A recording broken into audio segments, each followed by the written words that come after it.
Bonjour à tous et bienvenue pour ce nouvel opus de Et pour quelques couronnes de plus. Aujourd'hui, je suis avec JV et Bookie. Salut. Salut. Et on va vous parler aujourd'hui du format champion et du format Steamroller. Vous avez bien bossé, les gars? Oh putain. Ouais, attends, à fond, on a préparé le truc comme des bêtes. Hein. Pourquoi tu dis « Oh putain, JV » Ah, je sais pas. On s'était mis d'accord pourtant, genre, il y a des règles. Bon. Non. Ah non. Parce que JV, c'est quand même... JV, c'est le fumiste. Parce que il me dit c'est bon, j'ai tout préparé, j'ai fait des notes et tout. Et il oublie l'essentiel en fait. Il oublie les bases. Ah putain, on s'était mis d'accord juste avant que t'en envoies l'enregistrement quand même, et t'as quand même attendu 5 secondes avant d'en parler, c'est pas Non, d'accord, ok, d'accord. Je ne dirai pas au gars que t'avais pas vu qu'il y avait des thèmes force limités. Je te jure, je ne dirai pas. Ça marche? Donc comme ça, on n'en parle pas. Personne ne saura que t'as pas été capable de voir qu'il y avait des thèmes force limités. Attends, El Traitor a encore frappé. C'est ça, non mais El Traitor quoi. Moi, je joue Crix. Où tu crois que le jeu est limité pour moi? C'est vrai. Là, tu marques un point. Donc juste après le Lock and Load, il y a le nouveau Steamroller qui est sorti. Donc c'est sorti quand? C'était la troisième semaine de juin, un truc comme ça? Ouais, c'était à peu près 3 semaines, un mois. Et donc avec ça, il y a aussi le format champion qui est sorti. Donc officiellement, PP, Privateur Press, a donc 3 formats de jeu. On a un format casual, un format juste pour s'amuser, qui est le Caster Draft, qui vient juste de sortir, où en gros on commence avec des casters génériques et on va faire un petit draft, on va piocher des cartes pour leur donner des capacités. Donc ça on peut faire des petits tournois avec, mais c'est vraiment pour s'amuser entre potes et changer un petit peu du format classique, quoi. On a un format ouvert qui est le Steamroller 2018, enfin le Steamroller, et un format fermé, dont on va vous parler après, qui est le format champion. Et dans le format champion, chaque faction va être limitée dans son choix de caster et dans le choix des thèmes force qu'il va pouvoir prendre. Donc je vous propose de commencer par le Steamroller. Ouais, je pense que c'est pas mal, comme ça permettra de poser les bases. Ouais. Qui c'est qui veut présenter le Steamroller? Oh bah attends, Boogie évidemment. Le Steamroller, est-ce qu'il y a encore besoin de présenter, j'ai envie de dire. C'est le format standard des tournois War Machine en France et dans le monde.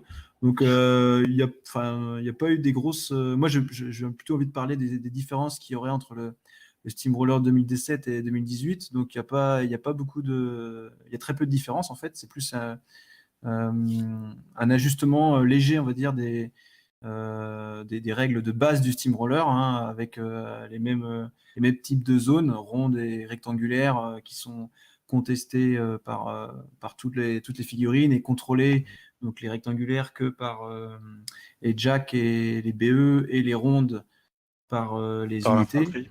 Voilà, par l'infanterie. On retrouve les mêmes principes d'objectifs et de flags. Donc les objectifs qui sont les mêmes trois types d'objectifs qu'en SR 2017. Donc on a celui qui donne l'arme magique pour la prochaine attaque, celui qui donne Pathfinder à une figurine dans les 4 pouces à choisir à la phase de maintenance, et celui qui soigne D3 PEV à une figurine dans les 4 pouces à la phase de maintenance. D'ailleurs, je crois que c'est pas les deux à la phase de maintenance. Je crois qu'ils ont pas changé ça. Il n'y a pas un objectif qui se fait pas pendant la phase de maintenance. Pour moi, tous choisis à cette phase-là, mais non, ouais, c'est ça. Alors c'est pour le pour l'arme magique, c'est pendant la control phase, et les deux autres, c'est pendant la phase de maintenance. Donc ça, c'est juste le truc un peu con. Ils auraient pu tout harmoniser, histoire que ce soit. Ouais, mais ça permet du coup de. C'est des précisions de Power Gamer, ça. Ouais, c'est ça. Bon, dans la pratique, j'ai jamais vu personne s'occuper de ça, mais bon. C'est pas faux. Et donc sur le Steamroller, il y a 6 scénarios. Donc là, en 2018, on retrouve toujours 6 scénarios. Il y en a 2 qui ont changé, enfin 3 qui ont changé par rapport au Steamroller 2017.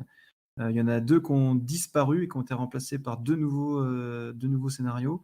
et il y en a un qui a été légèrement modifié au niveau des positions des flags. C'est ça. Alors avant qu'on parle des scénarios, on peut parler un petit peu des changements dans Dans le Steamroller en lui-même? dans le Steamroller en lui-même. Donc on peut noter qu'il n'y a plus de tour minimal de 15 secondes. C'est ça. Et ça, mine de rien, ça va avoir un gros impact dans le jeu. Ouais, donc avant, par exemple, si vous restez 14 secondes à jouer, vous aviez perdu automatiquement parce que vous pouviez pas faire votre tour. Par contre, là où il faudra faire attention, c'est que c'est pas parce qu'il y a plus les 15 secondes que vous pouvez juste taper sur la cloque pour relancer le tour adverse. Vous êtes toujours obligé de faire... alors, vous n'êtes pas obligé de leacher la furie, mais il y aura des tests de frénésie si jamais... vous le faites pas. Pour le caster, vous êtes obligé de mettre les focus de replenish le focus et de mettre du focus sur votre jack. Vous serez obligé de faire le feu, les choses comme ça. Donc il y a plein de petites choses qui sont quand même obligatoires. Donc ça, c'est juste la petite précision. C'est pas parce que on peut jouer moins de 15 secondes que vous pouvez zapper les étapes obligatoires. C'est ça. Mais par contre, le nombre de games qui se terminent, parce que ça arrive comme régulièrement, qu'à 15 secondes de game, on se dit « Ah putain, il m'aurait fallu 20 secondes et j'ai gagné, j'avais juste qu'à repasser la cloque. » Là, maintenant, ça va être possible. Ça impacte encore plus difficilement la victoire à la cloque, ça reste encore moins une option. Et ça revalorise la course au point au cours de la partie, quoi. Que jusqu'à la fin, à quelques secondes près, on peut toujours, si on a une avance, concrétiser et s'assurer la victoire grâce à ça. Donc ça, c'est plutôt pas mal. Sinon, la règle des spécialistes est partie aussi. Avant, quand vous faisiez un tournoi, si vous aviez des casters qui faisaient partie de l'ADR, alors l'ADR, on en parlera un petit peu plus dans le champion, mais en gros, c'est une sélection de 4 casters. Si vous jouiez avec vos 2 pairings avec des casters choisis parmi ces 4-là, vous aviez droit à 20 points de spécialiste. Et de mémoire, ça n'existe plus dans le Steamroller. C'est une variante peut-être maintenant, non? C'est passé en variante du Steamroller, parce qu'il y a toujours des options dans le Steamroller, il y a un tronc commun du tournoi standard, et après il y a plein de variantes qu'on peut appliquer ou pas, quoi. Et je me demande si les spécialistes c'est pas justement passé en variante, donc en options qui seront peut-être pas souvent utilisées, notamment dans les tournois français en tout cas. Ouais. Et autrement, ce qu'ils ont enlevé aussi, c'est le format Rumble. Alors c'était un petit format bâtard qui était joué par quasiment personne en fait, où on jouait à moins de points avec des scénarios un petit peu particuliers, et ça ils l'ont enlevé du Steamroller aussi. Ils se sont concentrés sur l'aspect compète. C'est ça. Exactement. Alors En fait- on peut passer... Ouais, tu voulais dire quelque chose, Yves? Non, du tout. Je pense qu'ils vont segmenter entre l'aspect compète et justement le champion qui donne une opportunité un peu plus casual. Mais non, On va vas-y. commencer.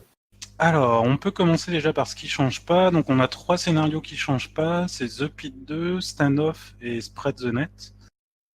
Ouais. Donc Ouais, là, les trois bon, premiers scénarios. c'est ça.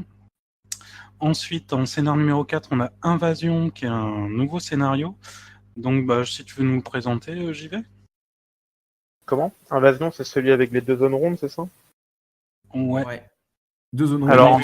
vu que t'es un pro, t'as le Steamroller sous les yeux. Putain, mais évidemment, j'ai Steamroller sous les yeux. Attends, je trouve mon lien. Ça, là. c'est les joueurs Crix. Les joueurs Crix, c'est dingue, ça. C'est dingue. Ils ont le droit de modifier Alors, le scénario en cours de jeu, ça faut le savoir. C'est ça. Non, mais j'ai un PC en mousse, en fait, il faut le temps qu'il charge. Donc, alors, pour Invasion, en fait, on a une zone rectangulaire qui est en longueur, avec un objectif de chaque côté, et on a 2 zones rondes de part et d'autre. Ils sont vides. Qui sont vides. Donc on a 2 objets et puis 3 zones. Ce qu'il y a d'important à noter, c'est qu'avant on pouvait souvent contester 2 zones en mettant un jack léger ou un jack lourd entre les deux. Là, ça va plus être possible. La distance entre les zones rectangulaires et les zones rondes font plus que le socle d'un jack lourd. Donc vous pourrez toujours le faire avec une huge base, mais plus avec un jack normal. Donc ça rend le scénar un peu plus Ouais, c'est une bonne chose. actif. Donc ça, c'est plutôt pas mal. Sinon, pas grand-chose à dire. Vous l'avez déjà testé un peu ou pas? Ouais, je l'ai joué plusieurs fois. Il est relativement standard, en fait. Ce qui est intéressant, c'est que du coup, on va pouvoir avoir des troupes qui vont pouvoir commencer à prendre les zones rondes tout en ayant une pression avec des jacks. Donc c'est un scénario assez polyvalent. Il va être beaucoup moins, typé comme par exemple l'autre scénario Mirage. Donc c'est un scénario somme toute lambda, sympa. Voilà. Pas grand chose de plus à en dire. Ça va pas être un spread de net qui, en fonction de la faction, de ce qu'on va affronter en face, ou de qui commence la partie, tu vas vraiment avoir une option sur la victoire. Là, au contraire, c'est plutôt tranquille, quoi. Alors, deuxième nouveau scénario, on va avoir Mirage. Alors, JV, est-ce que tu peux nous présenter Mais Mirage? oui, parce que c'est mon truc, c'est ouvert, c'est bon. Alors Mirage, on va avoir du coup 2 zones rondes avec un objectif central. Donc 2 zones rondes qui vont être dans les diagonales, dans les quarts externes de chaque joueur. Et dans la diagonale, on va avoir 3 drapeaux qui vont en fait couper la map en 2. Alors ça, c'est un scénario que j'ai pas mal fait parce qu'il me semblait assez original et assez fun en fait. Et en gros, c'est un gros scénario de poutre. On est très très rapidement sur la face de l'adversaire. Moi, j'aime bien ce scénar, je le trouve rigolo. L'impact des 3 drapeaux est énorme, ce qui fait que ça valorise vraiment la présence de solo dans les listes.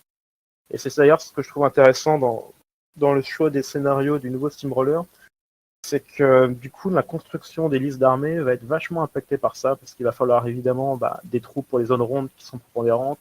T'as pas mal de scénarios avec des objets, enfin des drapeaux plutôt. Spread the Net ou Mirage, où là par contre avoir plus de 1 solo va être intéressant, et ainsi de suite pour le scénario à Jack. Et puis Moi, c'est un scénario que j'aime bien. D'ailleurs, des objets aussi, t'as raison, parce que quand je regarde les deux Steamroller, avant on avait 3 scénarios qui n'avaient pas d'objet. Ouais, maintenant il y en a 5. Et maintenant, il n'y en a plus qu'un seul qui n'a pas d'objet, quoi. Et, donc ça, c'est pas mal aussi, Ouais. quoi. C'est évite ça. Ça c'est sympa. Au moins, le scénario sera plus bloqué par la petite figue éthérée qui est au milieu de la zone. Ou par un manque de Pathfinder à un moment donné, quoi. Enfin, C'est ça. Et ça force du coup à vraiment lisser ces listes d'armées. Parce que par exemple, le spam Jack sans solo ou sans troupe, si tu attaques le SR 2018 avec ça. Alors ça dépend des listes aussi, parce que moi je sais que j'ai joué sur Mirage avec. Alors c'est avec Osroom. Donc, ouais, non mais voilà. Mais tu vois, j'ai joué quand j'ai joué avec ça, et en fait tu peux avoir une liste, parce que dans ma liste Osroom j'ai que deux solos.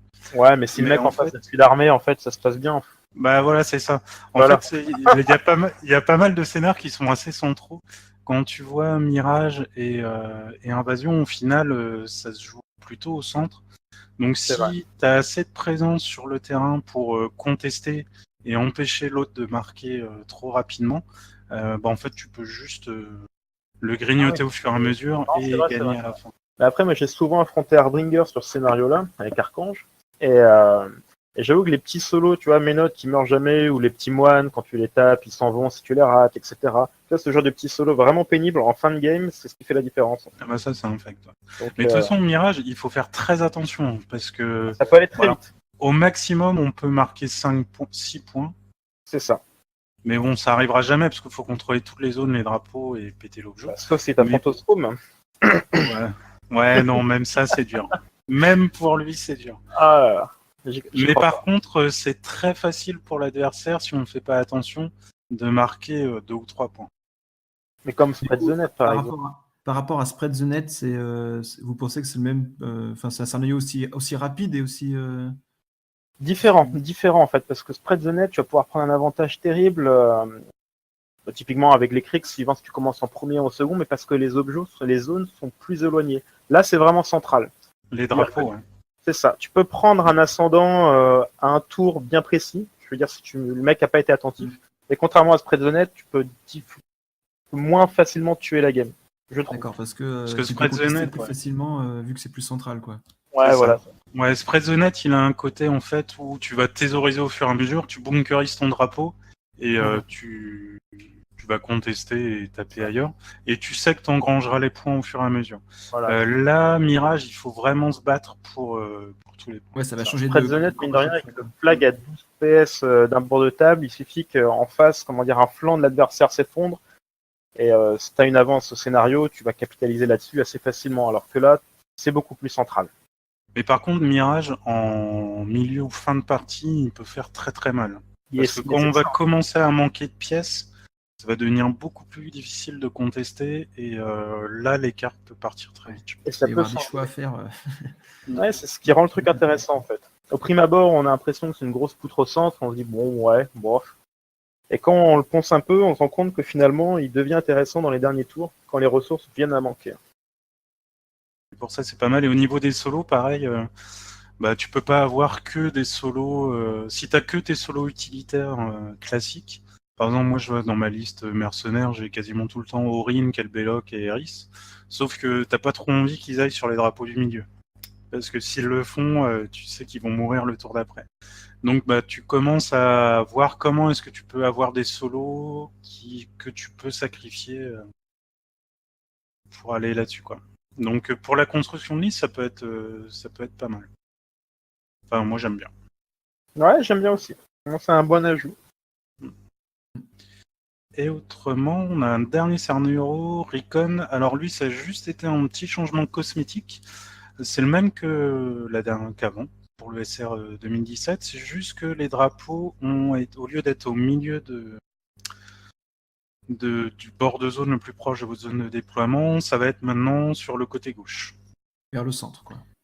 Alors, ça paraît pas grand-chose, mais ça va changer quand même. Ça va changer des trucs.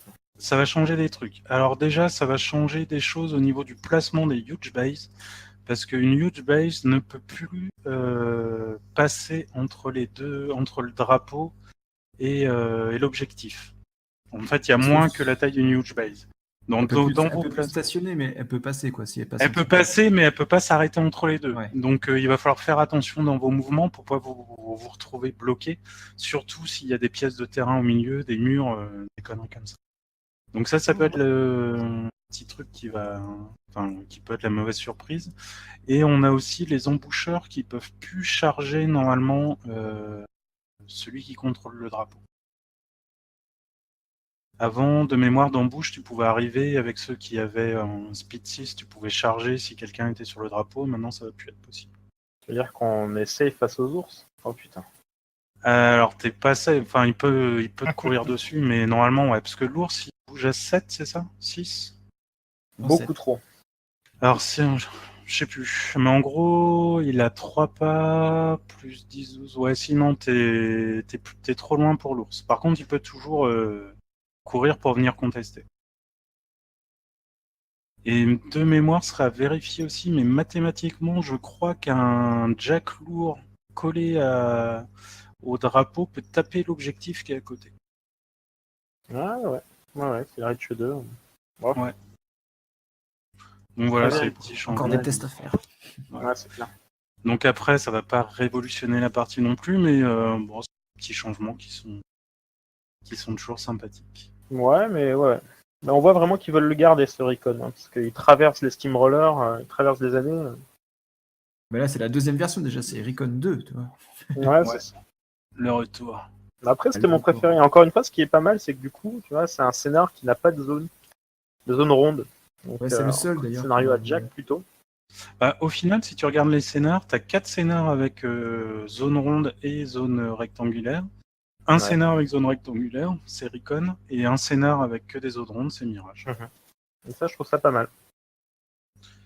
Mais d'une manière générale, ouais, ils ont multiplié les façons de scorer, et ça, c'est plutôt cool. Ils ont multiplié les objectifs, donc ça offre plus d'opportunités aussi. Donc, moi, j'aime bien. Je sais pas ce que vous pensez du nouveau Steamroller, mais perso, j'aime bien. Ouais, je suis très content. Un peu déçu pour le truc de la cloque, parce que je trouvais que c'était sympa. Moi, ce qui me fait peur, c'est le mec qui panique à 10 secondes de la cloque, qui prend son focus, qui le lance sur la table en disant c'est bon, tous les jackons, je te passe la cloque. Et là, du coup, tu vois, j'ai peur que ça fasse pas propre dans les fins de game comme ça. Ouais, moi après. C'est un peu à l'arrache. C'est quoi la règle d'ailleurs dans les fan games? Ça se passe comment? Faut activer, faut nommer. Non, t'es plus obligé d'activer. T'es pas obligé d'activer, t'es obligé de rien. Enfin, au niveau activation, t'as rien à faire. Par contre, dans le jeu, t'as des étapes qui sont obligatoires. Ouais, c'est ça. D'accord, donc mais ça va être tu actives et que tu forfaites, ça c'est plus obligatoire ce truc-là. Non, ça. Mais même pour le Steamroller 2017, t'étais pas obligé d'activer toutes tes unités. Donc ça change pas.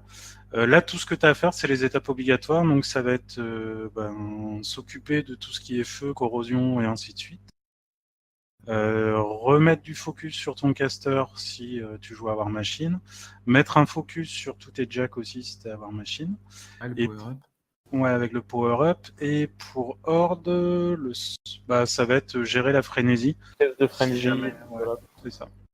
Mais ce que je trouve dommage, c'est que dans un aspect d'un jeu qui se veut compétitif, c'est changer cette règle, alors que ça amène pas forcément de la propreté et que ça peut amener des situations un peu alambiquées, quoi. Ouais, Voilà. mais au moins tu peux jouer tout le temps. Enfin, il y avait Ouais, plus trop c'est de vrai. raisons d'avoir les 15 secondes en fait. Je dis pas forcément que c'est une mauvaise chose, hein. Je dis juste que ça peut potentiellement amener à des trucs un peu crapis, donc à voir comment ça va se passer pour la suite. Bah, faut juste être clair. Moi, je sais que si j'étais orga de tournoi, au début du tournoi, je préciserais que la règle des 15 secondes est partie, mais par contre, on est toujours obligé de faire les étapes obligatoires. Tu vois, histoire que ce soit clair pour les joueurs dès le début et que si jamais il y a un problème après, tu dis Tu vois, on moi en je a me mets parlé. en situation, si tu es dans un tournoi étranger avec un mec qui parle pas ta langue, tu vois que c'est pas forcément clair, vu que tout va se jouer en quelques secondes, faut vraiment que ce soit carré de chez carré. Et après, une fois que le temps est passé, va expliquer à l'arbitre que le mec a pas été propre, je sais pas. À voir. Ouais, moi, ça me fait pas trop peur. Mais bon. Ça vous va pour le Steamroller? Je sais Ouais. pas si vous avez quelque chose à rajouter. Non, je Non, pense bah qu'on a fait écoute, le tour. Hein. Ouais. ouais. Donc un bon Steamroller, une bonne update. C'est plus une update vraiment qu'un nouveau Steamroller. Hein. On va en parler et hâte de le jouer en tournoi. Et bon, on va passer au deuxième format alors, c'est le format champion. Alors que ce soit pour le format Steamroller ou champion ou Caster Draft, vous pouvez trouver toutes les modalités sur le site de PP. Vous allez dans la section Organized Play avec mon magnifique accent. Et vous avez tout ça. Je vous mettrai les petits liens en description pour que vous puissiez y aller si vous voulez. Et donc, dans le deuxième format compétitif, entre guillemets, c'est le format champion. JV, tu veux nous présenter comment ça marche? Bah oui, parce que comme... Putain, c'est vraiment une crapule.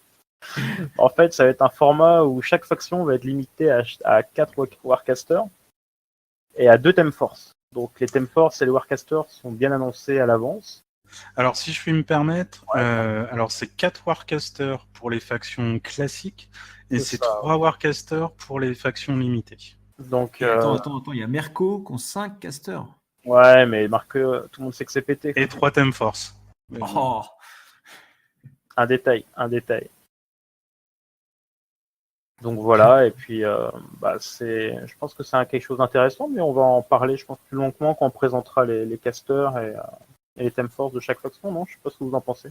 Ouais, bon, on peut parler un petit peu de ce qu'on en pense quand même. Moi, ce que je trouve Ouais. sympa avec le format champion, c'est qu'on va fonctionner en vase clos. Autant quand on fait une partie classique de War Machine, si on veut aller en tournoi, ainsi de suite, on doit penser à plein de listes. Faut essayer de voir tout ce que peuvent faire les autres pour le contrer. Au moins là, on sait ce qui existe. On sait les 4 casters qui sont là, les 2 thème force. Donc si on veut préparer un tournoi, on peut voir déjà à peu près quelles combinaisons vont être là.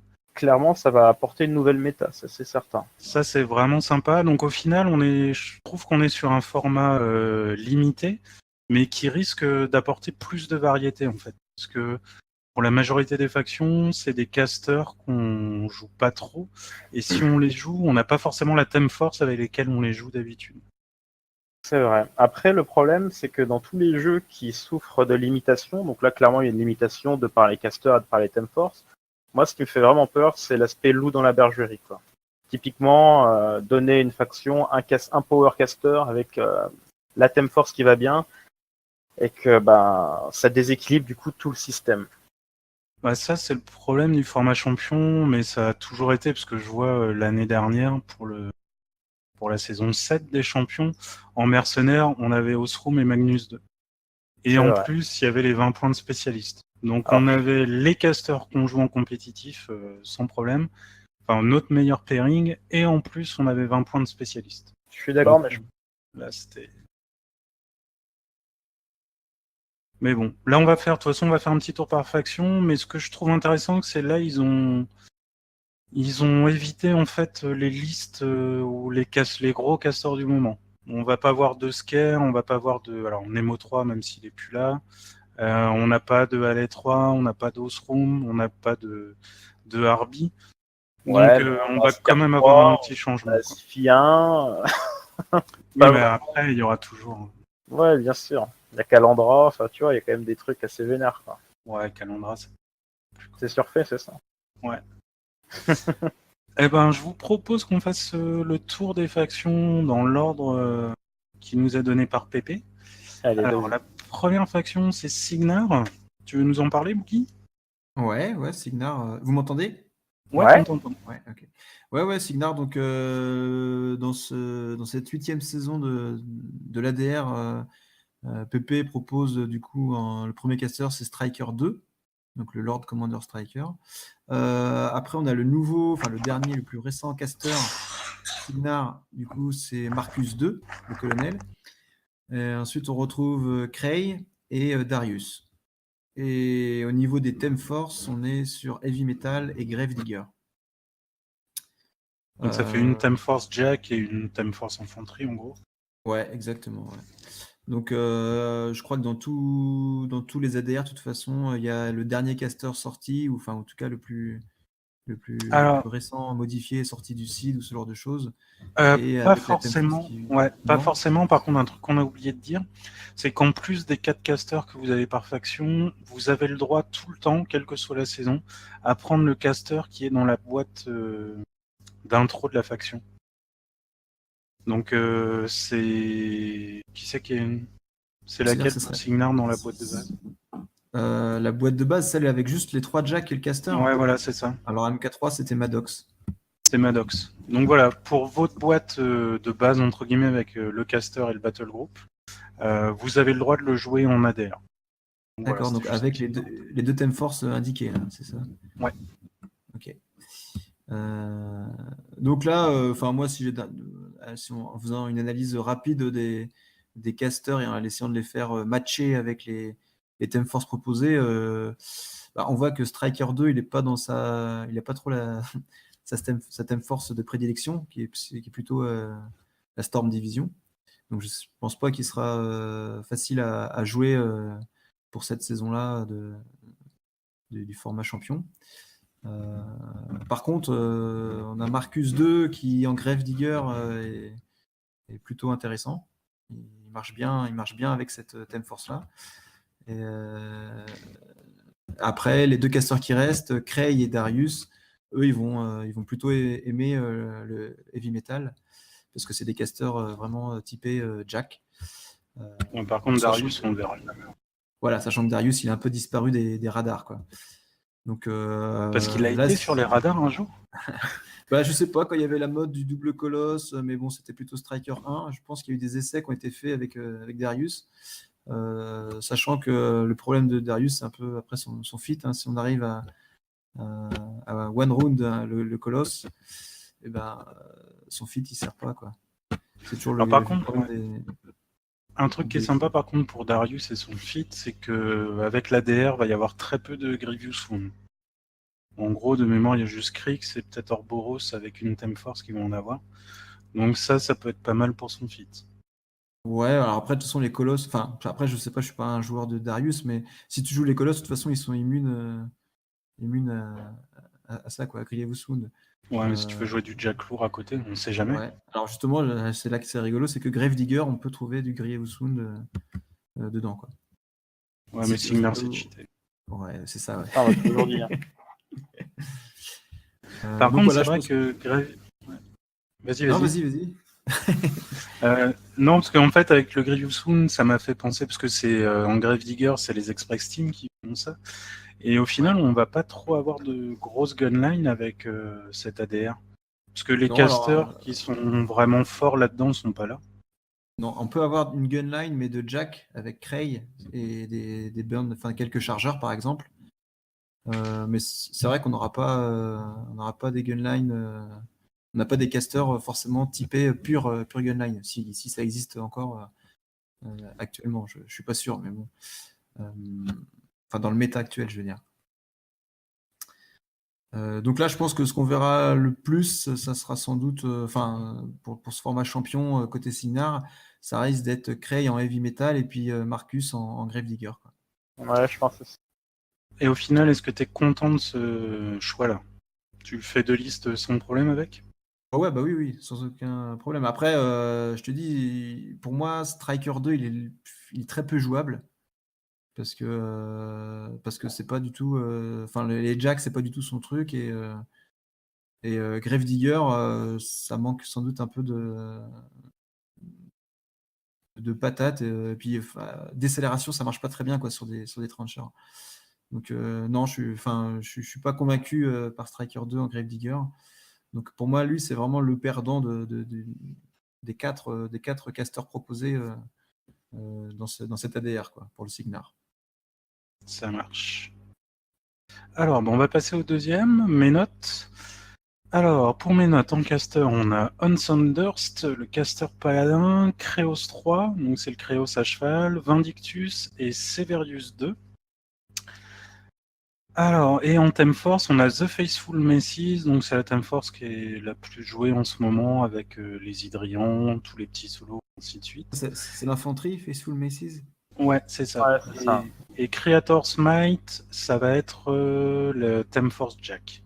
Alors, à noter un truc qui est plutôt bizarre, c'est qu'il y a une Theme Force qui vient d'être faite en CID, le Theme Force exemplaire, et elle n'est pas jouable. Ah oui, ouais, c'est bizarre. Donc Ouais, ça, super c'est chelou, un hein. petit peu dommage parce que les joueurs Ménotes, les 2 joueurs Ménotes qui existent, bonjour à Trip et Archange, ne vont pas avoir leur dernier jouet. Donc ça, c'est un petit peu con. Et Créos 3, il a aussi un petit problème avec ça, parce qu'en fait, une de ses capacités, c'est de donner un dé fantôme pour toucher aux dégâts aux Vengeurs. Et les Vengeurs, il peut pas en prendre, parce qu'il n'y a pas la défense. Clairement, c'est bizarre. C'est chelou.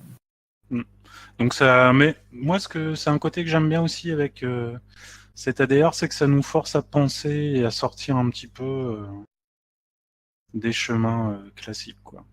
Donc au niveau des castes, ouais, vas-y, Bouilly.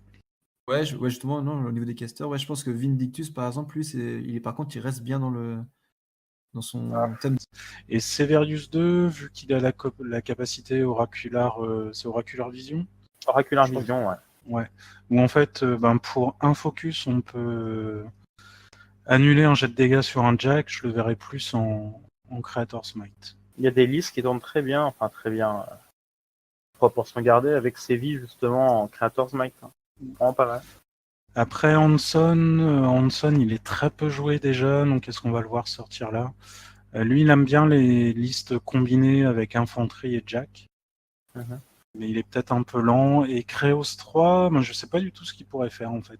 Parce qu'il a une spell list sympa, mais là on va voir si les gens Le problème sortent de quelque Creos chose. 3, c'est qu'il va beaucoup souffrir des gunlines, généralement avec la liste qu'il va affronter.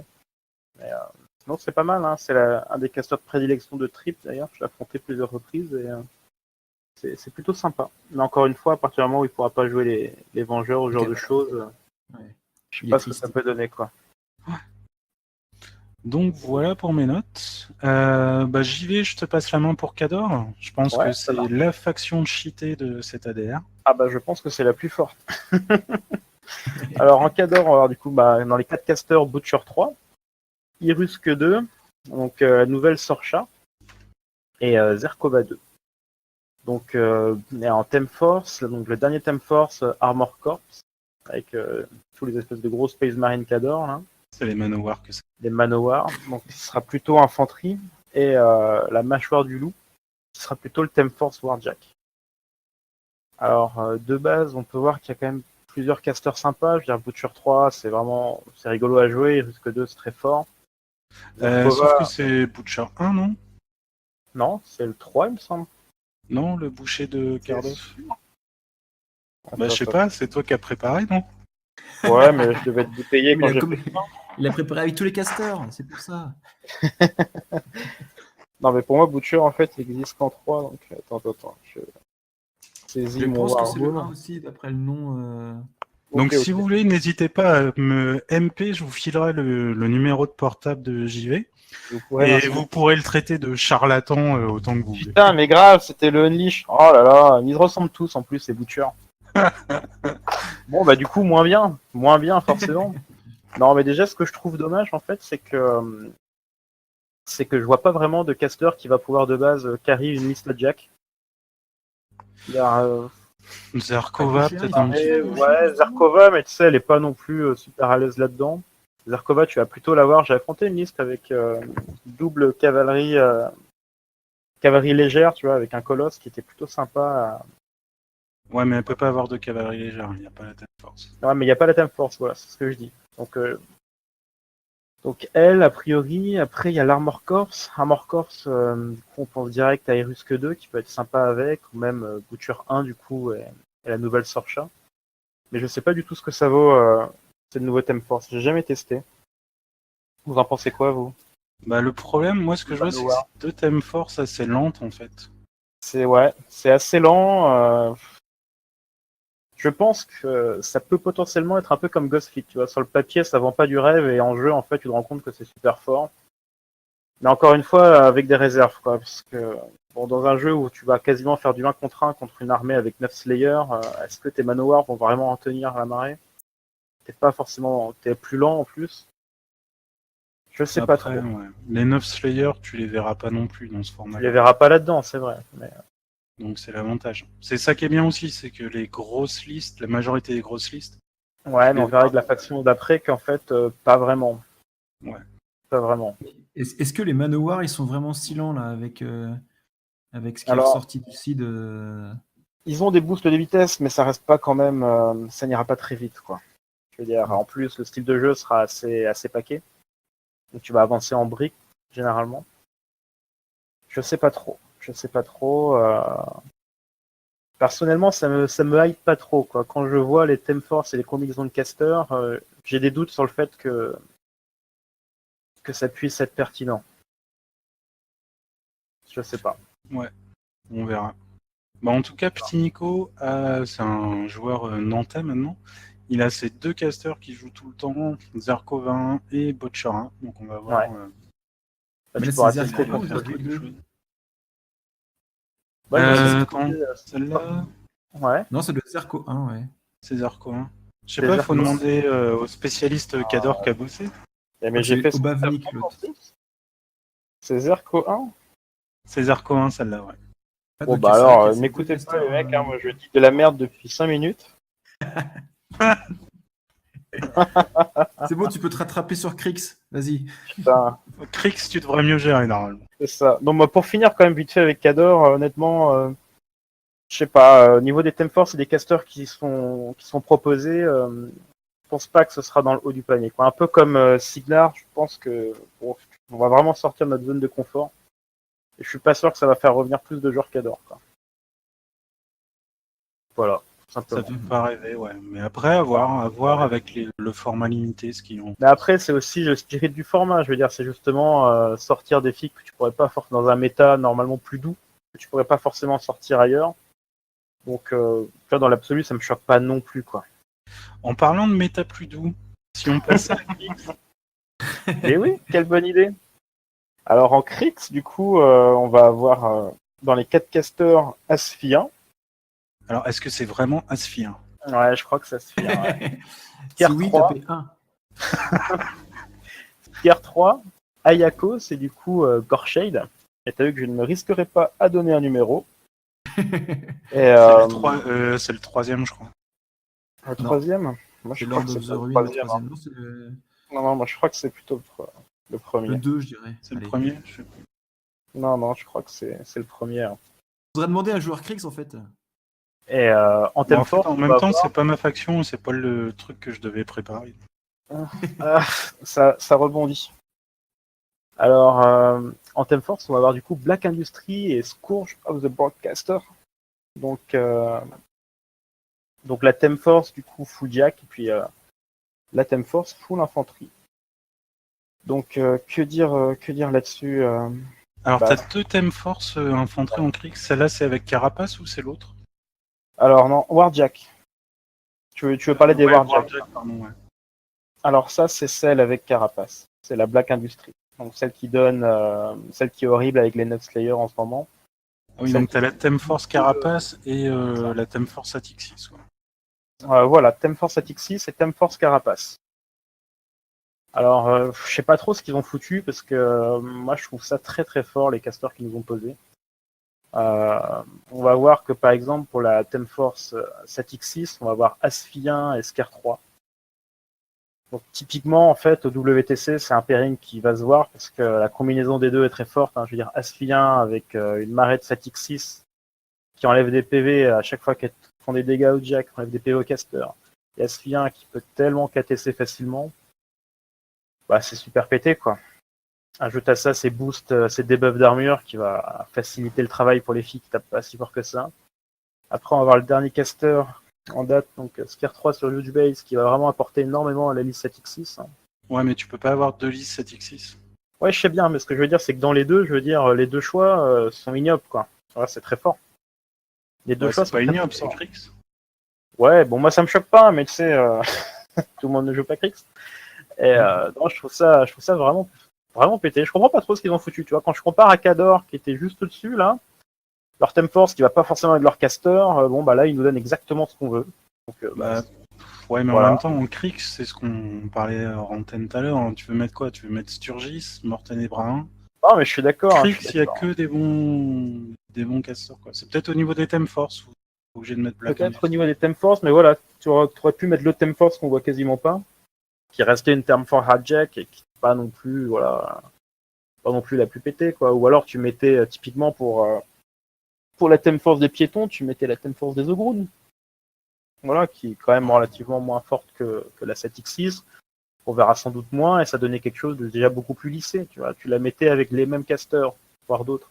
Mais les mêmes casters avec ces deux Theme Force plus faibles, bah, ça lissait un peu la chose, quoi. Peut-être qu'ils ont senti qu'il y avait un petit coup de mou au niveau du Crix et qu'il fallait leur booster un petit peu. Ouais, mais moi je suis bien d'accord parce que là ça fait quelques semaines qu'on n'a pas eu de nouvelles sorties, donc je sais pas, je trouve pas ça normal.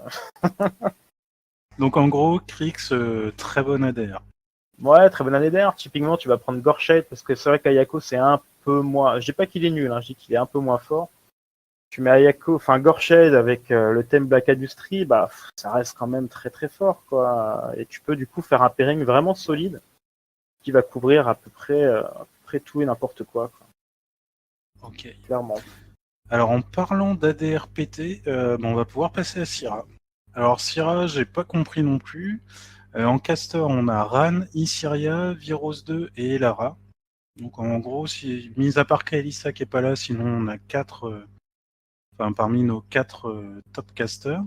Et en Theme Force, on a Forge of War qui est la Theme Force Jack et Defender of Yos qui est la Theme Force où on peut mettre un petit peu de tout. Donc Defender of Yos, c'est la Theme list la plus jouée. Forge of War, ça reste très sympa. Donc en gros, on a 4 très bons casters avec 2 bonnes Theme Force. Donc Syrah, c'est que du bonheur. Et les Battle Mage, ils rentrent dans quel Theme Force? Forge of War. Forge D'accord. of War, Ok, ouais. donc effectivement, tout est jouable. Donc tout est jouable. Ran, il est jouable dans les deux. Syria, moi, elle est en Defender généralement. Viros, il va se retrouver en Forge of War, c'est sa liste classique. Et en plus, vu qu'il y a le CID qui est en train de se faire, là, il va peut-être avoir des unités de Battle Mage gratuits en plus. Et Lara en Defender, elle est très bonne aussi. Donc là, c'est génial. Enfin, Ouais, non, mais ça a l'air solide, hein. bon, en fait, là, si je devais réfléchir à des listes compétitives en général, bah, je prendrais dans ces casters-là et je prendrais dans ces Theme Force-là. Bah, comme pour Krix quasiment. Donc, ouais. Donc là, ouais. Syrah, c'est bon, allez-y. En plus, il y a le mini CID qui est en train de se faire là. Donc on verra ce que ça Est-ce qui va donne. impacter justement ce CID, l'équilibre des forces en présence? Je veux dire, au niveau des casters proposés ou des thèmes forces? Au niveau des casters, non. Alors c'est dommage qu'il n'y ait pas Ravine parce que Ravine c'est plutôt sympa à jouer. Enfin la nouvelle version, mais là non. Enfin ça va améliorer les thèmes force et Ça va enfoncer le clou, quoi. Ouais. Non, Syrah vraiment très très bon pour moi. c'est un des meilleurs ADR du format champion là. Parce que autant Krix, il y a des casters, enfin tu vois, t'as Ayakos ou Gorchet qui sont moyens. Autant Encore là, les 4 casters sont top et tu fais ce que tu veux. D'accord. Donc voilà pour Syrah. Ensuite, on va avoir la Convergence. Donc Convergence, vu que c'est une mini-faction, il y aura que 3 casters. Donc il y a Lucante, Aurora et Orion. Et en Theme Force, vu qu'il n'y a que 2 Theme Force, de toute façon, il y a les deux. Il y a la Theme Force Infanterie, Clockwork Legion, et la Theme Force Jack et Destruction Initiative. Alors Convergence, ils n'ont pas leur caster classique, entre guillemets, donc c'est Axis et Mother. Mais Lucante est sympa, Orion aussi. Moi, je sais pas ce que vous en pensez, mais je pense qu'Aurora, on la verra pas. Ouais, clairement, des 3, ça a l'air d'être la moins forte. Ouais, c'est un petit peu dommage. Et ce qu'il y a de sympa, entre guillemets, c'est que on va voir la Theme Force Clockwork Legion, si jamais il y a des gens qui jouent Convergence. Parce que c'est vrai que tout le monde joue en Destruction Initiative pour avoir les 2 TEP. Là, au moins, ce format-là va forcer à jouer un petit peu. Et c'est vrai que l'infanterie, il y a beaucoup de récursions en Convergence avec Clockwork Legion. Et je verrais bien Lucante avec pour donner son petit feat, plus 5 en armure. Là. Plus la récursion, ça peut faire un truc sympa. Je sais pas si vous avez quelque chose à rajouter sur Convergence. Non, pas vraiment, vraiment. Je suis d'accord avec ce que tu as dit. Pareil. Ouais. Alors, dernière faction War Machine, les mercenaires. Alors, les mercenaires, on est triste parce qu'on a plus Osroom et Magnus 2, donc C'est pas une sous-faction, ça aussi ça déchire. Non, c'est mercenaires qui est une sous-faction. D'accord. Tu vois, c'est pas tip top comme faction. Donc, alors, on a droit à 5 casters et 3 Theme Force. Ah là là. On est comme ça, nous. Alors, on a Gaston Cross, Ashlyn Dailies, Magnus 1, Damiano et Siphon, qui est un Céphalix. Et en Theme Force, on a l'AL Resistance, Kingmaker's Army et Operating Theater. Alors, si on a 3 Theme Force, c'est parce qu'on a un caster Céphalix, vu que les Céphalix peuvent être joués qu'en Operating Theater. Les Siphon, c'est le moins bon des 2 casters Céphalix. Céphalix, c'est pas trop joué non plus, donc je suis pas sûr qu'on le voit beaucoup. Ouais, c'est dommage, ils auraient quand même pu mettre l'autre. C'est-à-dire, quitte Ouais. à forcer la possibilité de jouer Céphalix, autant mettre celui qui est sympa. Tu vois. Ouais, après ça permet de voir Siphon aussi. Alors une des particularités des mercenaires, c'est que il y a des vraies restrictions au niveau des casters pour les Theme Force. Donc par exemple, la résistance du Lael, la Elise résistance, il n'y a que Gaston et Ashlyn qui peuvent jouer ensemble, qui peuvent y jouer. Donc on n'aura jamais les deux ensemble. On aura soit Gaston, soit Ashlyn. Et en Kingmaker's Army, on pourra avoir que Magnus ou Damiano. Donc ça limite les en fait, on va avoir 5 casters et 3 Theme Force, mais au final, on aura un peu moins de choix que. Il y a moins de combinaisons possibles en fait. Ouais. Il y a moins de combinaisons possibles. Donc c'est pour ça qu'on a un peu plus de casters. Au niveau des casters, Magnus, je pense qu'on le verra pas des masses, parce que Damiano est très bon et Kingmaker, il marche vraiment bien. Après, ce sera soit Ashlyn, soit Gaston, je pense. Ça dépendra si on veut plus une armée de tir ou une armée de corps à corps. Corps à corps, c'est plus Ashlyn, tir, c'est plus Gaston. Alors, ce qui est à noter aussi, c'est que pour quasiment tous les ADR, on a une liste infanterie et une liste Jack. Et là, en fait, on a que des listes infanterie quasiment. Que ce soit Résistance ou Kingmaker, c'est plutôt des armées soit full infanterie, soit combinées. Il y a éventuellement. Siphon, c'est celui qui fait l'infanterie avec plein de drudge ou c'est. Je confonds toujours avec Texus, moi. Les deux aiment bien les drudge. Ouais, mais il y en a un qui Operating Theater. Ouais. Il y en a un qui est plus orienté Jack, non? Enfin, monstruosité. Ouais, il est un peu plus orienté monstruosité, lui. Il les fait taper plus fort. Ok. Ouais. Et autrement, s'il y a peut-être Ashlyn qui peut jouer en Jack. Ce sera à tester si on le met avec des choix et full Jack. Je sais pas si ça pourrait marcher, mais voilà. Donc mercenaires, on va avoir plutôt 2 listes infanterie ou mixées. Et à mon avis, ça va être Ashlyn ou Gaston combiné avec Magnus ou Damiano, mais plus sûrement. Donc voilà pour les mercenaires. Je sais pas si vous avez un truc à rajouter. Non, pas vraiment. Le spécialiste. C'est ça, parler. à parler. Alors ensuite on a les trolls. Alors en troll on va avoir Calandra, Doom Shaper 3, Grisel 2 et Borka. Et en Theme Force on a Power of Dunia qui est la Theme Beast et Storm of the North qui est la dernière Theme Force sortie. Alors tout de suite on peut voir que Borka en Storm of the North ou Power of Dunia c'est une liste qui est jouée actuellement en compétitif. Donc il y a de fortes chances qu'on retrouve. Borca 2. Après, ouais, Borca 2, ouais. Après, on a Doom Shaper 3, je pense qu'il pourrait bien le compléter. Parce qu'un des problèmes de Doom Shaper 3, c'est qu'il y avait du Grievous Wound pour contrer son feat. Et là, il y en aura beaucoup moins. Ouais. Donc, je verrais bien un petit Doom Shaper 3 en Power of Dunia et Borca 2 en Storm of the North. Après, Grisel 2, ça reste un caster très sympa. Calandra est bien aussi, je pense. Alors, je connais pas bien Troll, mais ça semble sympa leur ADR. Et, bah, il y a de Non, quoi faire clairement. avec les deux tables de force. Assez compétitif aussi, équilibré. Du bon caster. Ensuite, on va avoir Orboros. Alors, Orboros, au niveau des Theme Force, on a Bones of Orboros. Donc, c'est la Theme Force avec les. J'ai oublié le nom des gros cailloux. Il s'appelle comment les Wolds. Ouais. Ah oui, c'est Les les Wolves, Wolds. ouais. Mais le nom de la Theme Force. Ouais. Donc déjà ça c'est bien parce qu'en ce moment les listes Orboros c'est que des listes à Wold, donc au moins ça veut dire que les gens. Et il y a The Devourer Host qui va être la liste la Theme Force Tarn qui elle va passer en CID à la fin de l'été, non. Donc ça peut évoluer. En caster on a Kaya 3, Kruger 2, Wormwood et Morvana 1. Alors Kruger 2 en Bones c'est une liste qui se joue actuellement, donc il y a de fortes chances qu'ils sortent. Après, les autres casters semblent intéressants, mis à part Morvana 1. Mais Morvana 1, de toute façon, elle risque de passer en CID aussi. Donc à la fin du cycle champion, parce que normalement ça change tous les 6 mois. Donc d'ici 3 mois, 3-4 mois, elle reviendra Ouais, peut peut-être. potentiellement changer. Ouais. Donc là, à voir. Donc Kaya 3, ça peut être sympa en dévoreur. Bones, remarque avec synergie. Mais je verrais plus Kruger 2 en Bones. Et après, Kaya ou Wormwood en dévoreur. Après, pareil, en Boros, je suis pas un spécialiste. Hein. S'il y a des joueurs Boros, faut pas hésiter à laisser des commentaires. Je sais pas ce que vous en pensez, les gars. Ouais, mais je suis pas un gros spécialiste non plus. Hein. Moi non plus.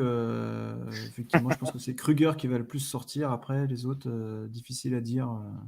Ouais, ça peut être une chance pour Wormwood de revenir un petit peu. Ouais, clairement, c'est un caster vraiment sympa à jouer et à affronter, surtout. Il y a des games assez tricky. Parce que Kaya 3, elle est sympa aussi, donc c'est plutôt pas mal. J'aime bien leur ADR. Mais bon. Ensuite, Scorn. Est-ce que tu veux nous parler des Scorn, JB? Oh bah non, mais on va le faire quand même. Alors en Scorn, on a Makada 2, du coup, dans les 4 casters. On va avoir Jalam, le dernier caster Scorn. Donc Exeris. Et le Master Tourmenteur Morgul. Donc pour Exeris, c'est le Lord Arbiter. Alors Exeris... Attends, parce que je vais regarder du coup, parce que je viens de regarder à l'instant. C'est le 2, c'est le 2. C'est le 2, je suis sûr que c'est le 2. Donc c'est celui qui va channel ses spells à travers ses machins, tout ça. Et en Theme Force, on va avoir l'Imperial War Host et le Master of War. Donc la Theme Force, comment dire, piétonne et celle des Warbeasts. Donc bah, clairement, on peut voir que c'est les deux Theme Force qui envoient vraiment du steak chez Scorn.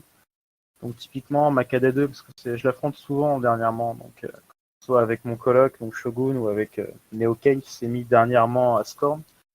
C'est un de leurs casters de prédilection et clairement, Makada 2 avec la Theme Force piéton, c'est vraiment balèze et très agréable à jouer. Moi, je vois des listes assez diverses en fait avec ces 4 casters, ces 2 Theme Force et un pairing équilibré. Après, je suis pas un super joueur Scorn, donc certainement avoir des failles dans l'analyse, mais... Bah, pour jouer un petit peu contre Scorn, bah, toi aussi, Boogie, c'est vrai que Jalam, c'est sympa. Jalam, Ouais. c'est cool. Ça marche bien, ouais. Exaris 2 et Morgoulin, je connais pas, mais je sais que Jalam, au moins, c'est vraiment un caster super sympa. Exeris 2, ça marche pas mal. Hein. Moi, je l'ai affronté à quelques reprises. On peut se laisser surprendre, encore une fois. Et ça offre surtout un style de jeu assez différent des autres Discord, tu vois, qui plutôt rentre dedans, corps à corps, ou alors le tir avec Ratchet. Mais là, du coup, tu vas être plus utiliser tes sorts, etc. Le style de jeu, c'est rigolo, quoi. Ça offre de la diversité. On va plutôt sympa pour ce corner. Ouais, clairement. En Légion, Boogie, qu'est-ce que tu peux nous dire dessus? Alors, en Légion, on va avoir Anamag, le dernier Warlock sorti, Veil 2, Tagroche 2 et Lilith 1. Au niveau des Theme Force, on va avoir Oracle of Annihilation. Donc ça, c'est la Theme Force avec des Beasts et des Nis qui ont des attaques, enfin des habilités magiques. Et l'autre Theme Force, c'est Primal Terror. Donc ça, c'est la Theme Force des Ogren. C'est ça, la dernière. Voilà, qui est la dernière sortie. Allez, Donc pour Anamag, c'est là.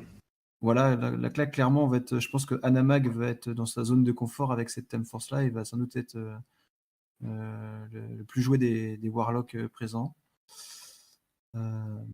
Après, en Oracle of Annihilation, il me semble qu'on voit encore des listes Veil 2 qui sortent. Il y en a quelques-unes, ouais. Alors après, dans le Lilith 1, je sais pas trop si c'est Theme Force de prédilection, Oracle of Annihilation ou Primal Terror, bien que on peut imaginer peut-être qu'une liste avec des Ogren, enfin des Warspear, Ouais. peuvent être sympas avec le feed de Lilith 1, mais je sais pas si c'est vraiment le truc. Bah, le problème, c'est la concurrence d'Anamag, quoi. C'est ça. Voilà, ouais, Anamax, ça va être quasiment un slot automatique, je pense. T'as le truc fun et sympa avec l'élite et t'as Anamag Et à voilà, côté ouais. qui rabâche tout. Donc c'est-à-dire qu'il reste que Oracle of Annihilation à caser entre Tagroche 2 ou Veil 2, quoi. Bah, je pense que ça risque d'être ça, ouais. En quelque sorte. Ouais. À voir.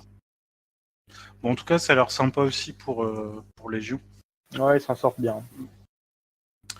Ensuite, on va avoir Minion. Alors, pour les Minions, on a Barnabas 2, Sturmendrang, Jaga Jaga et le Docteur Arcadius. Et en Theme Force, on a Blind Motor Congregation, donc c'est la Theme Force Croco. Et Will Work for Food, c'est la Theme Force Beast. Alors déjà, on peut se dire que Sturmendrang, on le verra pas beaucoup. À mon avis, c'est le plus faible des trois. Et en plus, il n'y a pas la Theme Force Cochon. Donc, ouais, je pense que lui, on le verra pas. Autrement, c'est trois casters plutôt solides.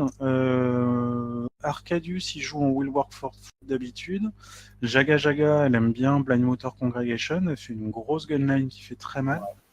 Et Barnabas 2, c'est le nouveau caster sorti et il dépote vraiment bien. Il est solide. Hein. Ouais, je l'ai vu jouer, enfin je l'ai affronté pas mal aussi en Will Work for Food, et ça fait mine de rien une brique très haute défense. On peut avoir des bis qui ont équivalent 16 ou 15 de défense, avec en plus la capacité dont j'oublie le nom qui fait lancer un dé en plus et on l'enlève. Ouais. Merde, comment ça s'appelle? Ah merde. Est-ce que tu te rappelles ce que c'est, Boogie? C'est le petit croco que ça. Starcrossed. Ouais, Starcross, voilà. Ça, c'est Les pénible. gars, c'est le joueur occasionnel qui dit là. Exactement. Le pouvoir de l'équipe. Ah ouais, c'est ça. Mais ouais, donc Barnabas qui met moins 2 pour tuer à 10 pas de lui avec le Starcross. En plus, il y a accès à 20 millions de shield guard avec les Valkyries. Non. Je pense qu'on a vraiment 3 casters sympas qui ont des listes vraiment bonnes. Ouais. Mignons, ils s'en sortent vraiment bien. En plus, pareil que Barnabas, c'est assez fun à jouer. Donc, je sais que notre capitaine qui joue Croco l'a testé. Et, il avait été assez séduit. Bah Barnabas, alors je pense qu'on n'aura pas Barnabas et Arcadius parce que ça fait un peu doublon. Non, je pense pas. Mais un Jaga Jaga Barnabas ou Jaga Jaga Arcadius, clairement. Sans problème, quoi. Je pense que Jaga Jaga sera auto-inclus aussi un peu comme Anamag. Que des 4, je pense que c'est une des plus fortes, voire la plus forte. Hein. Je sais pas ce que vous en pensez, vous autres. Mais... Ouais, si, ouais. Et par contre, un truc qui est sympa, c'est que avant Mignon, s'il n'y avait pas Rask ou même Mylock, c'était nul. Et maintenant, là, il n'y a pas Rask et il n'y a pas Mylock, et il y a quand même 3 castors très sympas, il y a moyen de faire des listes vraiment bonnes avec. Ouais, le dernier seed a vraiment été bienvenu pour eux. Donc pour Mignon, ça c'est plutôt cool. Et enfin, les derniers, les Grimkin. Donc vu que c'est une mini-faction, ils ont que 3 casters, c'est King of Nothing, Child et Old Witch 3. Et ils ont leurs 2 Theme Force, Dark Menagerie qui est la Theme Force Beast, et Bumpy the Night qui est la Theme Force Infanterie. Alors je sais pas ce que vous en pensez, mais je pense que King of Nothing il risque d'être mis un petit peu de côté. C'est un caster assez difficile à jouer, un peu tricky. Ouais. Et on risque de voir The Child en Dark Menagerie et Old Witch 3 en Bump in the Night. Ouais, clairement. C'est des trucs évidents, quoi. Ouais, c'est ce qui apparaît le plus évident, mais après à voir ce que ça va donner. Donc un pairing encore une fois assez solide chez les Grimkin. Ouais. Ils ont pas leur top caster entre guillemets, il n'y a pas The Heretic. Il n'y a pas Heretic ni Dreamer. Mais ça reste deux casters vraiment très sympas et qui sont joués quand même à côté. Donc voilà pour le tour des factions. Au final, qu'est-ce que vous pensez du format champion ? Ça vous donne envie de tester ou pas ? Franchement, ouais. Moi, je pense que le prochain tournoi à Amsterdam, je sais qu'il y a un champion chaque année, et il y a de très fortes chances que je le fasse. Que clairement, ça me hype un peu. J'aime bien ce côté restriction des thèmes force, nouveau méta. Tu vois, ça permet de redécouvrir le jeu, je pense. Les thèmes force sont limités. Ouais, les thèmes force sont limités. Voilà. Donc, moi, je suis plutôt content. Après, encore une fois, j'ai vraiment peur de l'effet loup dans la bergerie. Je veux dire, quand je vois clairement ce qu'a Krix par rapport à ce qu'a Khador, ce qu'a Syrah, à voir, mais j'ai peur que ça casse un peu le truc, tu vois. À voir. C'est vrai qu'il y a Khador qui semble un petit peu en dessous, mais pour le reste, les factions ont quoi faire en fait. Ouais, il y a des trucs à faire, mais encore une fois, je vois des choix les combinaisons Warcaster Theme Force, clairement, sont au-dessus du lot. Et je trouve ça dommage, tu vois, de vouloir recréer une sorte d'autre manière de jouer au jeu avec des limitations et de pas rester cohérent en offrant justement des pairings plus exotiques. Après, l'avantage aussi pour défendre l'ADR, c'est que tu sais ce que tu vas avoir. Parce que si on prend l'exemple Krix, tu sais jamais ce que ça va être. Est-ce que ça va être le full Jack, le full Bane, le full Static 6 ? De l'éthéré, du machin, c'est vrai. Ouais, voilà, c'est ça. Tu peux avoir Ghost Fleet avec plein d'éthérés. Au moins, là, tu sais qu'il n'y a que 2 listes et tu peux les préparer pour les contrer. Non, c'est vrai. Tu vas pas te dire, tiens, j'ai prévu un contre et merde. D'autant que la méta, c'est les joueurs qui le font. Donc après, j'étais aussi libre à toi de pas forcément prendre les trucs les plus pétés, mais je sais pas. Moi, je suis bien joué. Je sais pas ce que t'en penses, Poogie, mais moi, quand je vois les possibilités Krix, oui, c'est fort, mais ça me reste, ça reste jouable, quoi. Ouais, non, moi j'aimerais bien tester ce truc-là, qu'il y ait plus de tournois en France, ou un essai de tournoi on va dire en champion, quoi, à ce format-là, pour voir un peu ce que ça donne. Mais c'est vrai que le côté restriction et liste, nombre de listes fermées, combinaison, qui est pas, on peut pas tout avoir, justement, il n'y a pas tout à gérer et on doit se débrouiller avec les 4 casters qu'on a et les 2 Theme Force et on gère un panel de Theme Force et de casters fermés. Ça peut être sympa. Clairement. Bon, il faut qu'on essaye de monter un tournoi sur Nantes en champion, alors. Ouais, encore un truc de plus à faire. Je crois qu'on va être obligé, du coup. Ok. Bon, voilà, on a fait un petit peu le tour des formats existants et qui sont sortis en juin. Je sais pas si vous avez envie de rajouter un truc, les gars ? Non, écoute... Je crois qu'on a tout fait, à moins que JV veuille parler de toutes les Theme Force Krix, je sais pas. Bon, sur ces belles paroles, on va se quitter alors. Donc, n'hésitez pas à m'MP pour avoir le numéro de JV, si vous voulez l'insulter. Oui, bien sûr. Puis excusez-moi pour ce fail Khador. Désolé, mes anciens compatriotes Khador. Là, clairement, je suis vraiment vendu à l'ennemi sur ce coup-là.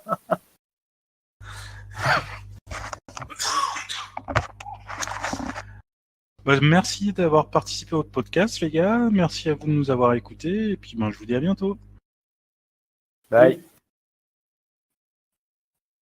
C'est là qu'il faut dire à bientôt, Boogie. J'ai dit salut. Ah, mais À Boogie, bientôt. il est déjà parti. Vous m'entendez ou pas? Merci d'avoir participé au podcast, les gars. Merci à vous de nous avoir écoutés. Et puis, je vous dis à bientôt.